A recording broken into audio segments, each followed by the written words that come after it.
Good evening. You are listening live to the Extreme Movie Show. I'm your host, Rob, broadcasting to you from the Extreme Studios in the Pine Hills Palace, just west of Orlando, Florida. I have from the Great Midwest, RDV, not from Tulsa, Oklahoma, but RDV. I showed up at my the Extreme Castle Tale, my palatial 5-acre estate with a tiny Stark Lake to it, and where my German shepherds run around, and I won't even go through that spiel. But there was something different that I never noticed. I kept thinking that a very basic car, a white electric vehicle, was following me, and then all of a sudden I saw this Lincoln Navigator right there at there, and I was thinking, oh my gosh, they're bodying on the front of my driveway like Tulsa King episode 5. But no, here in episode 6, called Navigator, we see these things, and they're very important. I will go so far as to say this, RDV. When we started season 2, I said I gave credit to how they were setting things up. Yep. Because obviously it's more of a drama than an action movie, and we've been whatever with some episodes. This episode is probably the best episode of season 2, in my opinion, so far. Everything hit well. There's only one minor thing I wasn't crazy about, but even that I think it's got potential for it. I'm really excited to dive in. What's your initial take? Well, this whole episode heavily features Tyson's dad, played by Michael Beach. For those who don't know who he is, maybe watched The Rookie. Do you mean played by? Sorry. Well, let's not get into that first. We'll with that end. Do not get into it. That's good advice. Yeah. So Tyson. Well, first of all, before we get to Tyson's dad being heavily in this episode, let's talk more about. The general, his daughter, wants to. She wants a gun. She wants a gun for sure. So he ends up going to Mitch. He said, "Hey, can you get my daughter a gun?" And he's like, something she can handle. You mean like a 45? And he's like, it's funny, it's cute, You so, dirty Harry. Speaking of how this show really builds up the ties into things, previous episodes, yes, it was revealed that she has a crush on him. When they're out there in the she's goof giggling and he's showing up, and he's like, just like, what the heck? By the end of the season they're gonna bang. And it's gonna cause a wedge between him and General. That's my prediction at the end of the season, and then we'll be left at a cliffhanger as far as what's going on in his future. Because, yeah. But anyway, speaking of Dwight Manfredi, him and Giddy or Goody, whatever, and then are driving with Bigfoot. They're going up to the meet today, or in this episode. They're going to Atlanta. So Mitch kind of makes fun of him. It's like, and so does Dwight, because Goody has a fear of flying. And he's like, and Goody's like, well, can't we just go by the train? Dress in a nice suit. And he's like, well, what about that? There's 200 on trains. Like, over 100 people died. He's like, what? And he's like, yeah. And then here comes Dwight, comes up to him at the bar. And he's like, here, what's this, paper bag? And he's like, yeah, if you throw a bag. He's like, cute, really cute. So they basically just keep busting his balls the whole entire time. That's while they're driving. They get up there. Meanwhile, Chicky and his side fellow guy, I forgot his name is, sidekick. They are going to get off the plane in Atlanta, and he's gonna go into they're going through the metal detector. The first guy goes in. He's like, there's no deals whatsoever. Chicky, it keeps ringing, and then they discover he's got a piece on his ankle, strapped to his ankle. What did you think of this? This Chicky is losing it. You think so? I thought this was absolutely one of the worst writing decisions in any episode. No, even my wife looked at it and went, I don't know what's going on here, but that's really stupid that he would walk into an airport with a gun. And I got to agree. So now Chicky's already losing him. He's already mentally unstable. At this point, he don't care. He's one of I'm a tough guy. I don't care. I got to say this about Chicky, because the reason I bring this up is because of the significance of what happens here during the sit down. But I still am saying this, and I'm probably lost a lot of money on this bet or this investment. I hope I don't. Chicky, though, he's the only really intimidating guy out there. And I know he seems like a doofus and nobody respects him. But the point that you're saying here about him being mentally unstable, the dude physically is an opposing guy. And even when they find it's the ankle gun, right? Yeah. So they're like, step aside, sir, you're being detained and all that. I thought they were pretty light on him. I was like, what the fuck? This and that. And I'm like, bro, I don't know about you, but here in Orlando, they put you down for that shit. Yeah. Yeah. So anyway, he ends up getting arrested. The other guy ends up going to the meeting up with Frank Grillo and Dwight and Goody and and Bigfoot and all those guys. They're up in there, and they sit down, and Dwight and Frank Grillo's character basically reach an agreement and stuff. And the guy's like, "What did New York get?" He's like, "You get these 2 milkshakes," and they kind of smile. They both kind of walk and they leave. Leave in New York. So when the guy gets home and go right to Chicky. Chicky's like, "Oh, it's like so we're scheduled, right?" He's like, "What do you mean we're scheduled? You're the dumbass." That basically went in there with a gun, and they went there with this scene, and it was a great scene here because these guys did not cower and piss their pants at Chicky. I loved it. So this is what I like. That's why I like the airport scene, because it just shows it led to this, and then leads to more the further of it's going to be Chicky versus this other guy, and who's going to become top. And so, yeah, I'm looking forward to what's going to happen with those guys. But the place where they had the sit down, I'm not familiar with it. I'm assuming it's a local legitimate place, whether that's the real name of it or not. And by the way, that people are sitting there, it seemed like it, because sometimes you get these, things where they're, for a day they're going to come in to shoot a scene or whatever, right? And when he asked for the menu, I thought, okay, this is a nice way to just put in the advertisement. They did it really well. So you almost think it's kind of yuck because he wants a milkshake. He's like, "Anybody want a milkshake?" And then Frank Grillo character's like, "No, because I'm not a little boy," and he's all pissy about it, right? And he's like, "Okay, well, suit yourself."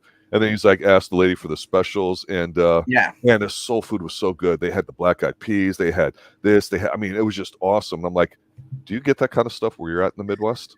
No, the Southern food is so damn good. I mean, they're describing the pig feet. That's kind of gross. I mean, pig feet, I'm not the biggest fan of, but it's a thing, and some other stuff. I was more like the milkshakes. I'll take those guys. Oxtails.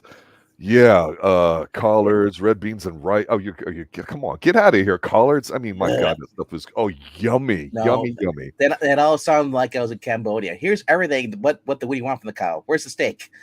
Well, one of the reasons why they do it is because it gives you a sense that they're there. Because this scene was pretty much when they get there, they talk. Yep. It's actually a very intense scene, and I think when Stallone gets a chance not to, act high, there always seems like he gets almost about one scene in an episode where he can change how he's talking about, where he seems like he's listening, to where he's pissed, to where he's smart, to whatever. And that's the range of it. Because if you're looking at him, you go, is this guy an actor? But he goes from all these things, and he completely owns the situation about, say, hey, New York, it put me away for 25. I took something from that. He's not even here. They get nothing. I'll give you this and that. They negotiate a discount. And it almost seems like, is now he and Frank going to kind of get a mutual respect, at least professionally, and go against Chicky? I don't know. No, so, yeah. Further into the episode, we after they all get home, Frank's on the ranch. He's talking to the other guy. Mentor's in his ear, and it's like, you're cool with this. He whacked our guy. He's like, of course I'm not freaking cool. So I mean, there's still some anger.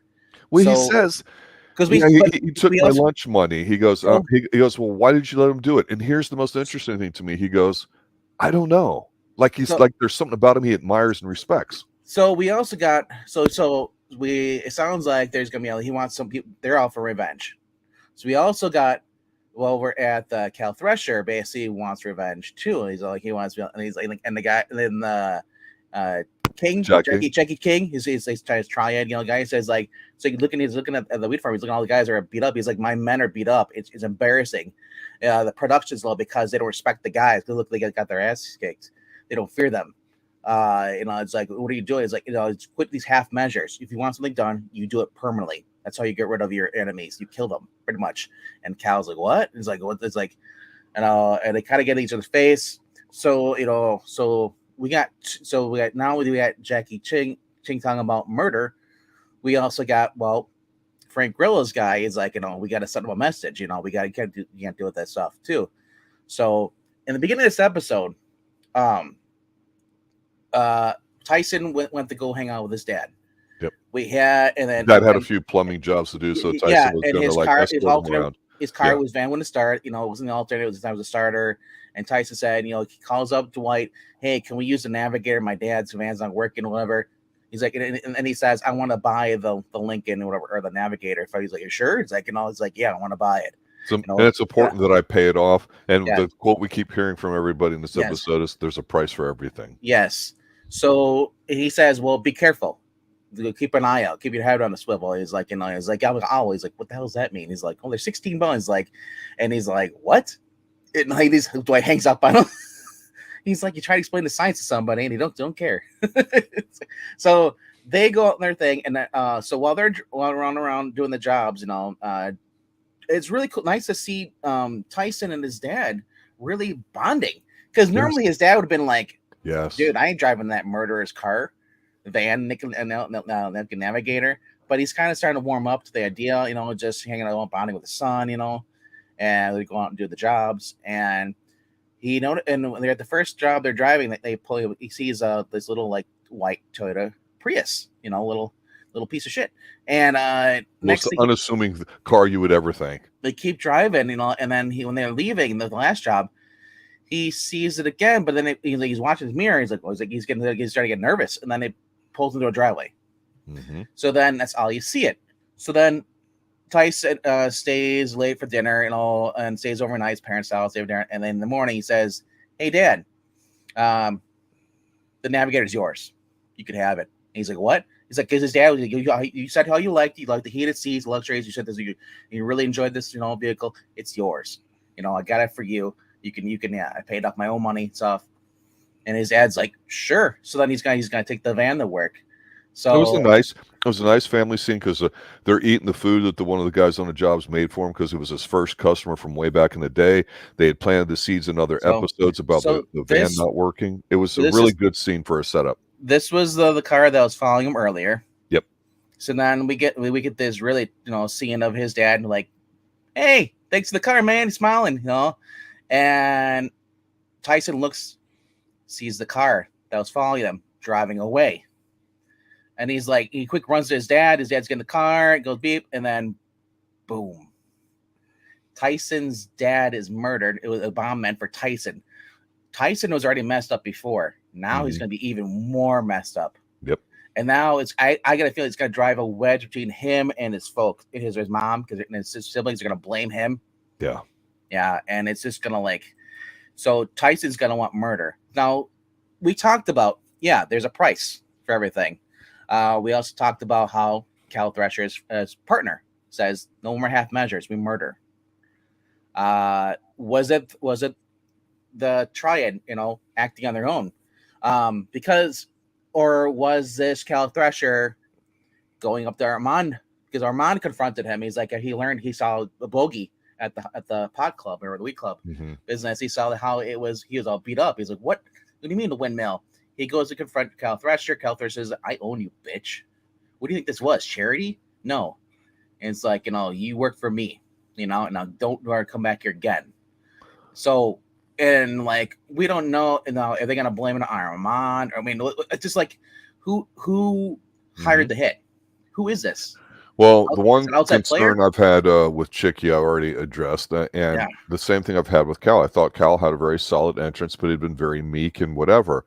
And what I liked about the whole setup with Armand, because that's obviously very key here, is one of the plot lines, is Armand's basically like, bro, it's interesting to me because we talked about Armand being kind of a bitch and taking the money, so he's obviously weak. But what I liked about him here is that he goes and says he goes to the boss on his own boss's lair and says, "Yeah, I know you give me about $50K, but you can't just take this information I give you and have it used against me, because I'm afraid of what he'll do to me." And then Cal's very composed, and he's not thrown off of this, but you can tell that he goes, "I don't know what the fuck you're talking about." And it's believable because he doesn't realize it and puts two and two together after getting that information when he talks to Jackie a little bit later about, "The men think you're weak. You're only taking half measures." It's like, we're making a profit. We're making lots of money. Business is good. We'll take care of our people. Different philosophies, right? So I'm starting to almost admire Thresher taking a very keen interest in his business rather than just being a generic thug. Because at first I thought he was being a bitch, but he's playing the long game and he's very smart. Yes. But when he says the half measures and walks off, you can see the realization hitting Cal on his face that, oh, these guys did it. That's fucked up. Like you could tell he wanted to do something, but he had nothing to do with it, right? Yeah. That's my belief. So, and I think they were going after Dwight. They thought, because Dwight Manfredi always rides in that car, because Yeah, so they weren't going. The target wasn't Tyson's dad or even Tyson himself. They wanted Manfredi, but is it fair to say that maybe Chicky had something to do with this again, or is this no chance? Well, we never know. Can't rule anything out. We also have Cal Thresher and his triad buddy and Jackie King. Was he involved in this, or was this Frank Grillo's mentor sending a message for Frank? And Frank has nothing to do with it. He has no idea about it. Or because remember Frank said, "I'm pissed. Can we shut up about it and help you freaking load this truck?" Mm-hmm. Maybe an eye for an eye. You killed my right hand man. I killed your right hand man. Who's his right hand man? Tyson. But if Cal was wanted to kind of get off, Cal's not a guy that's going to come at you straight one-on-one. He's just that's not how it's. I don't, and so I really don't think it's Cal. I think anybody was a triads that did this. I think that's it was what I'm thinking too. Because they were going and they're bumbling idiots. They're Asian car. So they went after the Navigator, thinking that Dwight Manfredi's in this, gonna go in there and they'll blow him up. And it's just like the other thing I was thinking about too, because remember when Goody was freaking out because he kept on someone's phone was following him at the hotel. He kept seeing I think it was a white car, wasn't it? It was from an episode or two ago, absolutely. But the thing with that white car, if you remember, it was not an Uber driver, but it was one of the package things, either the food one or an Amazon type thing. Yeah, it was one of those food deliveries, I think it was, right? Yeah. So I like how they plant seeds episodes earlier in that you and I talked about, because that seemed like a yucks kind of thing, but it was necessary for us to lower our guard by not paying attention to a car that's so unassuming. The fact that, sorry, man, I don't know why you're pulling a gun. It's just a blah, blah, blah, because it tells us they're being watched. So they were being watched before, I think it was before they actually went and tore down the windmill and destroyed it as much as they could, at least before they got their ass beat, right? So this has already been kind of set in place. So I like this. Now we're starting to cook a little bit. We've had these agreements for a few episodes. Don't seem like much is going on. There's not a lot of moving pieces. Yeah. But now it's starting to feel like it's doing it. Yeah, and here's a picture of the car in suburbia, right? Yep. So I mean, like I said, there's a lot of moving parts in this show. Like I said, out of the two shows we're reviewing right now, The Old Man and Tulsa King is surprisingly became my favorite. Originally was The Old Man, but Tulsa King is just coming out swinging every episode now. So really enjoying this and looking forward to watching the next episode. Which this picture right here of the explosion, there's something about it I really like, and it's this. So regardless of all the people out there that say, it's widescreen versus whatever, the whole frame here basically, and I don't know if this is a still that you captured, how you came across it, but I like how it's not a faraway shot. It's up close and you see all that. It's not like the whole thing exploded like in TJ Hooker where the entire car, explodes when you touch it or it falls off a cliff, right? Here it's underneath it. And there's something, because it's up close to you and it's got all those flames and all that, you captured it at a really good spot. We don't know that his dad is dead, correct? Well, and I don't know if it's when he put the keys in or if it was there and somebody just hit a detonator long range and drove away, because we see it drive away after the explosion. I know that his dad's dead because you have to put you have for those cars. Those are push button cars. Just like for my Mazda. Right. You beep it, then lock it. You go in there, and then you all you're carrying is a key fob. You're not carrying a key, so you have to actually push you have to depress, put your foot on the brake, push it in, and then you have to hit the button, the push button. So that's how his dad died. He hit the push button to press start. That's we've seen this before in other movies where people do this. So I mean, I don't want his dad to die, but I mean, maybe like I said, it was really interesting to see because of like either the character they wanted to kill off or the actor wanted to get out of the show. If they've had a couple seasons written in advance or plot lines where stuff like that, they know these being C-level ones, they get you for a contract, because when they pay you for a season, even if you don't get a lot of time into it, part of what they're paying you for is not necessarily being in the episode. It's for the fact that you're locked up during that filming time to not go into another show, right? Like today, I think we all got, if we're following it, if we care about it, I know when we reviewed Deadpool and Wolverine, I was like, everybody popped hard for Blade, right? Well, we got the good news today that now the current version of it's suspended indefinitely. And what it means is people are like, we don't want this. I don't Yeah, care about and the actor or the writer. We don't want this. This I show wa- is not necessarily, yeah, I want to say groundbreaking, but it's giving you what you want for the most part. it's not groundbreaking, but going back and look at some of the shows that we've reviewed on the channel, I'd say it's definitely one of the best entertaining shows that I've watched. It's This very falls, digestible. you know, what this falls right in line with Justified. You You know, think? same type of humor. Boyd Crowder, you know, and as if you to watch this last one, where it takes place in Detroit. You know, like you had these cocky villains. You know, these like, you know, this rednecks, but they're smart. How they get away with stuff. You got the guy who basically is in charge as far as like, you know, Raylan. You know, he's a loose cannon, but he's trying to do stuff by the books. But he tends to skirt the rules a little bit. And he's got his boss Art, who's basically always on him. It's kind of like if you watch Bosch, Right. It lands right here. Fucking Bosch. Yeah. I love these. I love Bosch. I love Justified. I love Tulsa King. I know. The only reason I didn't check out was a Yellowstone because I'm not a big Kevin Costner fan. You know, had it been anybody else, it would have been Kurt Russell, I would have checked it out. Oh God, everybody be watching if it's Kurt Russell. It forces me to watch Monarch, that horrible show, just because he's his son, right? Yeah. Well, the one scene we did not talk about, and I'll mention it because I think it's planting seeds. Literally, is it his older sister that's staying with him now? How they're in there, and she had brought in some food snacks, right? We were talking about it last time where they said, hey, you're losing some profit here because you don't have snacks. And what do people who smoke pot do? They want munchies. So, and she brings in like focaccia, she brings in all this stuff, and everyone's talking about how great it is. And it's like, you can tell she has a business mind and these other people don't. That's going to go somewhere. And which she says, how about we do this? How about we start, you know, selling, you know, edibles or weed, you know, or, you know, through mail order, drop ship. Order. Yeah, drop ship. Why not? You're like, well, there's a legal limit for states. Like, how about we just do it up to, keep in mind what the legal limit is, and give it, you know. And Bodie's like, well, okay, I'll take you get up there, you know, like a couple days, and then but within a week, you know, we'll know. And he's like, okay, sure. That's somebody you want on your team. That's the thing. It's like, it's now this proves my theory that Dwight and his sister are smart. Yes, they are.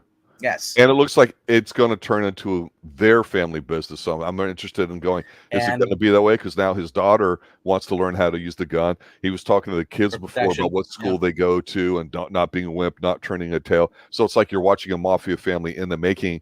But you think it's the family that Manfredi has with him with all these castabouts, which we're not sure about the various levels of loyalty they have, which can be intriguing. Favorite character of this season so far has been Bigfoot. New addition, love him. When they're in the car, they're, you know, and just doesn't he seem intelligent? He is. That's the thing about. I love when you get a guy who looks like he's a dumb as rocks, but he's the smartest guy in the room. You know? Yeah. That's always entertaining because, you know, because even Dwight's like, he's like, man, because they're busting Goody's balls and all and stuff, and that's just I love that. That was a running theme of the whole entire episode. Sylvester Stallone's character basically just busting everybody's balls in this episode. Pretty much, it was actually, it says it's a very entertaining show. It's straight to the point. There's some hint of danger. No Dana Delany in this episode. But at the end of the last episode, Dwight said, like, I want to learn more about you. You're a mystery person. Yeah. So we didn't see his daughter either. I still think Dana Delaney's character in the farm is going to be an essential setup. Probably not the season though, of course. She's gonna be someone, you know, that he thought maybe he could trust. Who knows? Maybe she might turn on him. Let me ask you this. Or she turns out to be someone they know that actually can really help him with the business. In The Old Man, we talked about how we didn't know for a while who was helping them out, and it was a female voice, ended up being the dude's ex-wife, right? Yeah. What if Frank Grillo's character, the one where he's like, I got out of the weed business, I'm blah, blah, blah. What if his boss is Dana Delany? And Dana's just got this new person close to her, even though she's banged him once already and all that, to watch him because it's whatever. Maybe that's going to be the real thing they're setting up for in seasons 3 or 4. I don't know.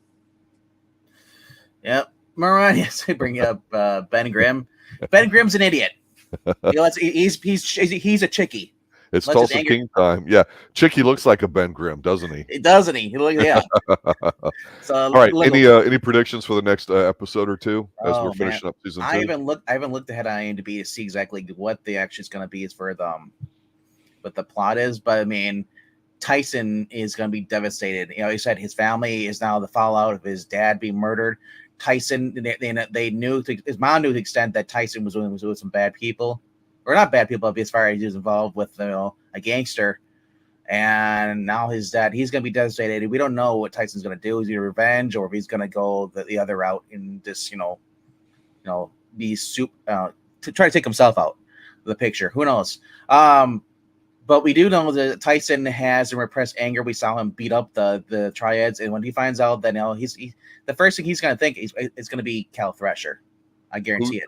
Who dies next? Because bad guy. Who dies next though? And I wonder if Tyson has figured out the whole thing. Armand, the whole situation with that. Armand is guilty as heck now. I'm just, where is that going to end? Because that's going to end badly.